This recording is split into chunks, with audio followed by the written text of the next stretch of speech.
In 1953, the most valuable building on an American farm wasn't the house. It was the shed. Inside that weathered wooden structure hung tools worth more than a month's harvest, kept oiled, sharpened, and ready for anything the land could throw at a man. But here's the thing, nobody tells you. Number 14 could fix a machine that costs $300 to replace today, and it never needed a battery. Number 3 fed a family through every winter, and you can't buy a proper one anywhere now. These 30 things hung on Grandpa's wall for a reason. He knew something we forgot. Before we start, hit that subscribe button because some of these might still be sitting in your own grandfather's shed right now. Let's count them down. Number 30, baling wire. Long before duct tape ruled the American garage, a farmer in 1955 could hold a whole operation together with a coil of baling wire on a nail by the door. Snapped off the hay bales at feeding time, it never got thrown out. Grandpa could splint a broken tool, hang a lantern, or rig a latch in under a minute. It cost nothing because it came free with the hay. Today we drive to the store for a plastic zip tie that snaps in the cold. He just reached for the nail by the door. Number 29, coffee cans of salvaged hardware.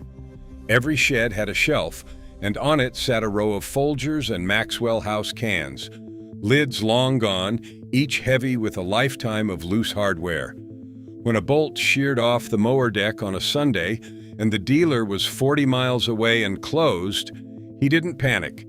He carried the broken piece to the shelf, dumped a can onto the bench with a clatter, and pawed through it until he found the match. 9 times out of 10 he did. We buy little plastic bins of assorted fasteners now, use 3 and lose the rest. His whole inventory was free, and it fixed everything. Number 28, the thumb pump oil can. That little steel can with the long spout and the springy bottom you pressed with your thumb was the most touched tool in the shed. A drop on a squeaking hinge, a squirt down the mower gears, a wipe across a rusting blade before it went back on the wall. Grandpa oiled things the way other men prayed, out of habit and a deep belief that neglect was a kind of sin. That familiar chirp of the thumb pump was the sound of a farm being maintained. Modern equipment is sealed and disposable, built so you can't reach the moving parts. His can kept a plow running for 30 years. Number 27, tin snips. Before every roof came pre-formed in a truck, a farmer worked his own sheet metal, and the tin snips by the bench made him his own tradesman. He'd cut a patch for a leaking barn roof, fashion a stovepipe collar, or bend up a feed scoop from a flattened oil drum. The blades were kept sharp and the pivot oiled, and a good pair lasted a working lifetime. It let a man solve a metal problem the same afternoon it appeared without ordering a part. Today we replace the whole panel and call a contractor. He just cut what he needed and hammered it flat. Number 26, the hand crank corn sheller. Clamped to the bench, the cast iron corn sheller stripped kernels off the cob with a turn of the crank, and every farm with chickens or hogs owned one. You dropped a dried ear into the hopper, cranked, and the kernels rained into a bucket while the naked cob spun out the side. A good sheller did in seconds what bare hands did in raw, blistering minutes. It cost a few dollars from the Sears catalog and never wore out. When gas mills and bagged feed took over, the crank shellers went silent. Now they sell as rusty porch decorations, and almost nobody remembers the H of a full bucket. Number 25, the kerosene barn lantern. That dented tin lantern with the wire bail and the sooty glass globe was how a farmer saw in the dark, and in 1950, plenty of barns had no electric wire run to them at all. He would light it before dawn to milk, hang it on a nail while he pitched hay, and carry it out at night when a heifer was calving in the cold. It cost pennies to fill and asked only for a trimmed wick. Rural electrification finally reached the far barns, and the lanterns went up on the shelf. But every old farmer will tell you a bad storm still knocks the power out, and the man with a lantern gets the milking done. Number 24. Hay hooks. A pair of hay hooks hung by the loft ladder, worn smooth and dark from 1,000 hands, and they turned a back-breaking job into merely a hard one. Each was a curved steel point set in a wooden handle, and a man drove them into a 100-pound bale, one in each fist, and swung it onto the stack in one motion. It saved his fingers from the cutting twine and let him move hay all day without shredding his hands raw. Bale spears on tractors made them obsolete. Hand a young man a pair today, and he won't know which end to grab. Grandpa could stack a wagon single-handed before breakfast. Number 23. The fence stretcher. Miles of barbed wire held the American farm together, and a slack fence let the cattle out onto the highway, so every shed had a fence stretcher hanging ready. This ratcheting tool of chains and levers grabbed the wire and hauled it drum-tight against the post while Grandpa hammered in the staple. Stringing new fence or splicing a break where a deer had gone through, he could pull a strand singing taut by himself. It took muscle and know-how, reading the tension so the wire did not snap back and take an eye. Fencing crews with hydraulic tools handle it now, and most folks just call somebody. He walked his fence lines with a stretcher over his shoulder and fixed the whole place in an afternoon. Number 22. The brace and bit. Here's where it gets interesting because this one still beats the cordless drill in your garage. The brace was a hand crank you turned in a big sweeping circle, driving wood bits with more torque and control than any battery tool. Grandpa bored holes for gate bolts, mortised beams, and drilled out a seized screw with nothing but his own arm for power. It never ran out of charge mid-job, never stripped a hole from spinning too fast, and let him feel exactly when the bit was about to break through. Cordless drills sent the brace to the antique shelf. But a carpenter who's used both will tell you the old brace bores a cleaner, truer hole, and it works when the power's out. Number 21. Leather harness and horse collars. Even as tractors rolled onto farms in the 1950s, a lot of grandpas kept the harness hanging in the shed, and not just for memory. When the tractor got stuck axle deep in spring mud, or the ground was too soft for steel wheels, the team could still pull a load out. Draped over wooden pegs, the harness was a mess of straps, buckles, and hames, and the heavy padded collars kept a horse from being cut raw against the load. A good set cost real money and lasted a generation. When the last workhorse went, the harness stayed, too full of the smell of animal and oil to throw away. Almost no shed to keeps one now. Number 20. Neat's foot oil. That squat can of Neat's foot oil in the corner was the secret to why Grandpa's leather lasted decades while ours cracks in a year. Rendered from cattle bones, it soaked deep into harness, boots, work gloves, and the good saddle, keeping them supple through freezing winters and blistering hauls. Dry leather cracked and failed at the worst moment, so this was insurance, not vanity. A can cost a quarter and treated a whole shed's worth of tack. Modern leather is sprayed with sealants and thrown out when it stiffens. Saddle makers still swear by Neat's foot, but the everyday farmer's habit of oiling his gear by the stove has all but vanished. Number 19. the two-man crosscut saw. They called it the misery whip, and the long crosscut saw on the shed wall felled the timber that built the farm. Before chainsaws, two men worked it, one on each handle, pulling in a steady rhythm that ate through an oak trunk while the sawdust piled between their boots. Firewood for the whole winter, fence posts, barn beams, all of it came off the end of that saw. The man on the other handle was usually a brother or a son. Chainsaws made it a relic in a single generation.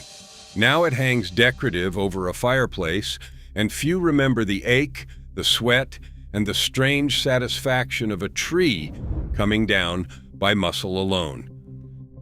Number 18, the FROE. This one's nearly forgotten, and it's a shame because the fro made a farmer his own roofer. It was an L-shaped blade you struck with a wooden club to split shingles, shakes, and fence rails straight off a log, riving the wood along its grain instead of sawing across it. It cost little and asked only for practice to read the wood. When cheap sawmill lumber and asphalt shingles arrived by the truckload, the fro went silent. Today, most folks have never seen one used, but a hand-split roof from Grandpa's fro could outlast 3 of the sheets we nail down now. Number 17, cloth feed sacks. Folded on a shelf or already sewn into something useful, the printed cotton feed sack was thrift turned into art. Feed mills in the 1950s learned that women reuse the bags, so they printed them in cheerful florals and calicos, and Grandpa learned to buy his chicken feed by the pattern Grandma wanted. Empty, those sacks became dresses, aprons, dish towels, and quilt squares. Nothing about the purchase went to waste, not the feed and not the bag. Paper and plastic sacks ended the tradition almost overnight, and a whole homegrown economy of making do disappeared. Collectors pay real money for those old sacks now. Grandpa just knew a smart man bought the feed Grandma liked the look of, and everybody won. Number 16, the grease gun. That heavy hand pump grease gun was the reason Grandpa's equipment outlived the neighbors, and it earned a permanent spot on the bench. Every implement bristled with grease fittings, little nipples where a shot of thick lubricant kept the bearings from grinding themselves to death in the dust. Before every day's work, he walked the machine and hit every zerk, a slow rhythm of pump and wipe. A dime's worth of grease saved $100 in ruined bearings. Sealed bearings and disposable design took the grease gun out of most modern hands. But drive past any farm where the old machines still run, and you'll find a grease gun pumped 10,000 times and equipment that refuses to quit. Number 15, the cream separator. In the corner of many a shed stood the hand-crank cream separator, a strange spinning contraption that paid the grocery bill. Fresh milk poured in the top, and Grandpa cranked the handle up to speed, spinning discs that flung the heavy cream out one spout and the skim milk out the other. The cream got churned to butter or sold to the creamery for cash, and the skim went to the hogs. That separator turned the family cow into a paycheck, and the steady whine of it spinning up was the sound of milk becoming money. Bulk tanks and creamery trucks made it obsolete. Now it is yard art, but it once stood between a farm family and a lean winter. Number 14, the butter churn. Whether it was the tall wooden dasher churn or a glass jar with a hand crank, the butter churn turned that separated cream into gold, and it was the machine Grandma and the children knew best.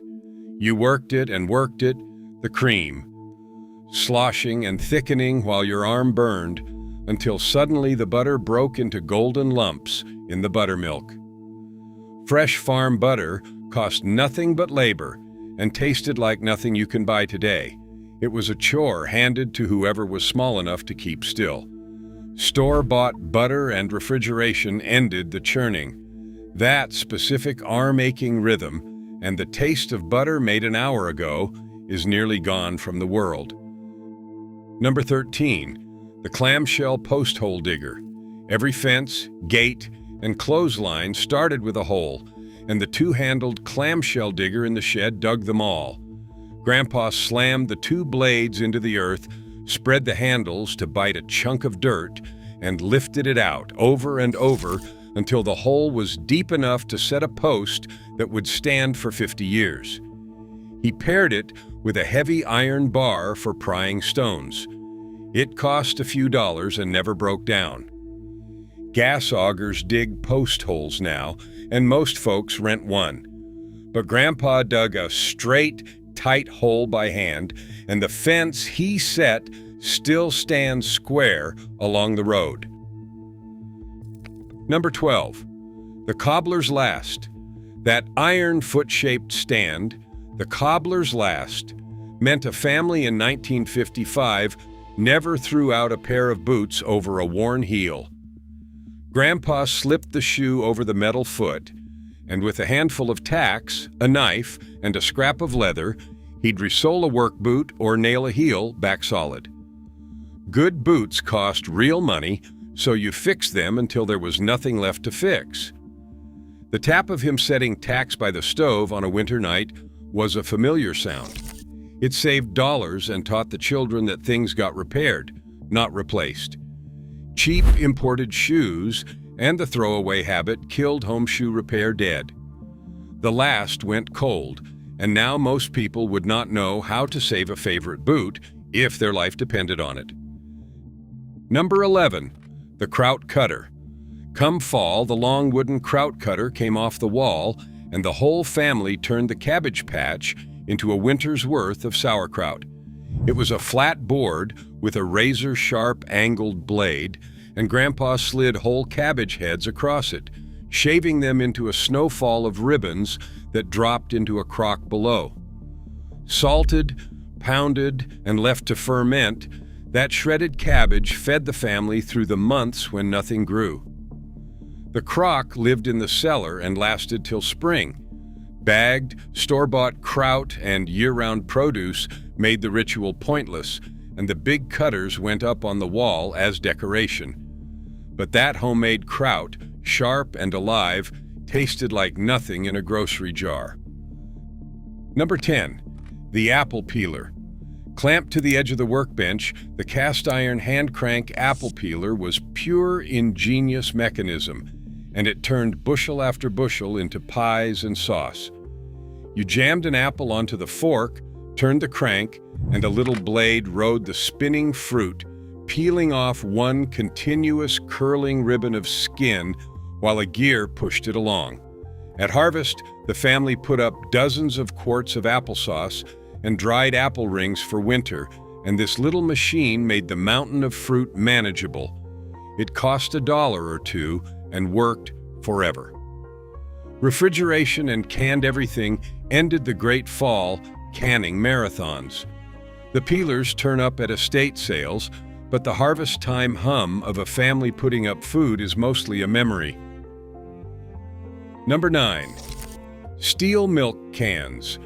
Those tall, heavy steel milk cans with the tight lids weren't decoration back then. They were the daily currency of a dairy farm.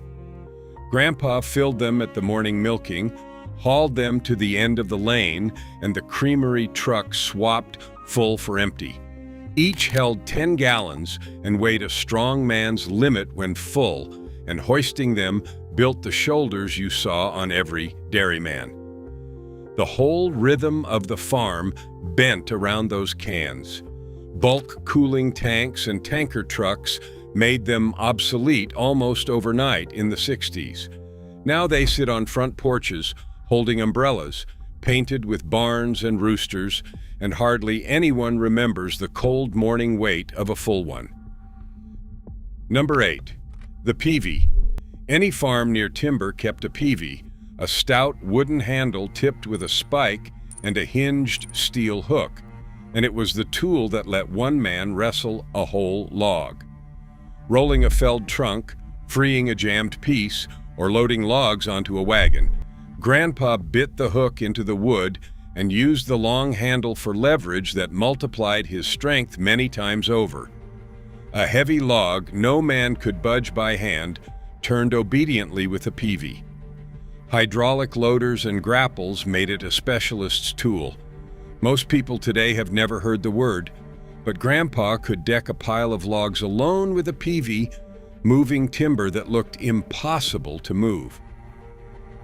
Number 7. The Babbitt pot. Now here's a lost skill that'll amaze you, because Grandpa didn't buy new bearings, he poured his own. When a bearing wore out on an old machine, he'd melt Babbitt metal, a soft silvery alloy, in a small iron pot over the forge, then pour the molten metal straight into the bearing housing to cast a fresh surface around the shaft. A worn-out bearing that would total a machine today was, to him, an afternoon's job with a ladle and a mold. Sealed, pre-made bearings you press in and throw away ended the craft. Almost no one alive can pour a Babbitt bearing now, but it meant Grandpa's machinery never truly died, because the wearing parts could always be born again from a pot of molten metal. Number 6. The hand crank forge and bellows. The truly self-reliant sheds had a forge in the corner, a hearth of coal you brought to white heat by cranking a blower or working a bellows. With it, Grandpa was his own blacksmith. He heated iron until it glowed and hammered it into hinges, hooks, chain links, plow points, and repairs no store carried. The ring of hammer on hot iron and the smell of coal smoke meant a man was building something the land needed. A forge cost little and made a farm nearly independent of any dealer. Welders and cheap replacement parts ended home blacksmithing, but Grandpa could make the very tools he worked with, and that self-sufficiency has quietly slipped away. Number 5. The scythe and snath. Before the mower and the string trimmer, there was the scythe, that long curved blade on its graceful bent wooden handle, the snath, cutting the hay, the grain, and the weeds along every fence. Grandpa swung it in a smooth arc, laying the grass down in even rows with a swish that a whole field would fall to. It looked effortless when a skilled man did it, and impossible when you tried it yourself, because the secret was in the rhythm and the razor edge, not the muscle. A good scythe cost little and cut for decades. Gas trimmers made it a curiosity, but an old-timer with a sharp scythe can still clear a patch quieter and cheaper and leave nothing but the smell of cut grass behind. Number 4. The foot pedal grindstone. Out behind many sheds sat the big sandstone grinding wheel on its frame, turned by a foot pedal or a hand crank, often with a little seat and a can of water dripping onto the stone. This was where every edge on the farm got its bite back. Grandpa sat, pumped the pedal to spin the heavy wheel, and held the axe, the sickle, the plow blade, or the kitchen knife against it while sparks and slurry flew and the tool came back to razor life. A dull tool was a dangerous, useless tool, so the grindstone earned its steady traffic. Bench grinders and disposable blades made it obsolete. The old wheels now sit as garden ornaments, half buried in flower beds, and few remember the wet, gritty song of a blade brought back from the dead. Number 3. The whetstone. Small enough to carry, this humble stone was maybe the most used tool Grandpa owned, and it's the one that saved him money every single day. A whetstone lived in his pocket, on the windowsill, in the barn, everywhere a blade might dull. A few strokes brought a knife, an axe, a scythe, or a chisel back to a shaving edge in seconds without a trip to the grindstone. A good stone cost a quarter and lasted a lifetime, worn into a gentle hollow by 10,000 blades. We buy new blades and replaceable cartridges now and toss the dull ones out. Grandpa just spat on his stone and made the old edge new again. Number 2. The shaving horse and draw knife. Tucked in the corner sat the shaving horse, a low bench you straddled with a foot-operated clamp paired with a draw knife, and together they let Grandpa make his own wooden parts from a raw stick of wood. He'd clamp a green stave, pull the two-handled draw knife toward him, and shave off long ribbons until he had a new axe handle, a wagon spoke, a tool grip, or a fence rail shaped exactly right. When a handle broke, he didn't drive to town. He made a better one that fit his own hand. Factory handles by the bin killed the craft. Now a broken handle means a whole new tool. But Grandpa could turn a hedge branch into a perfect handle in an evening, and it fit him like it grew there. Number 1, the anvil. And in first place, the heart of the whole shed, the anvil. That heavy block of steel, often passed down through the family, was the solid foundation everything got fixed on. On its face, Grandpa straightened bent iron, hammered out plow points, riveted chains, formed hinges, and pounded 100 small repairs into being with a hammer and a strong arm. It never wore out, never went out of style, and never needed anything but a place to sit. The ring of a hammer on an anvil carried across the farm, a sound that meant a man was making the broken world whole again with his own hands. Cheap parts and throwaway tools made it unnecessary, and the anvils fell silent one by one. But that single block of steel stood for something we've nearly lost: the deep belief that a man could fix anything, make anything, and depend on no one but himself. Grandpa knew it. His anvil is still out there somewhere, waiting. So there they are, 30 things that hung in Grandpa's shed and told the whole story of a self-reliant life, from a coil of baling wire by the door to the anvil at the heart of it all. Everyone says the same thing. He fixed instead of tossed, made instead of bought, and depended on his own two hands.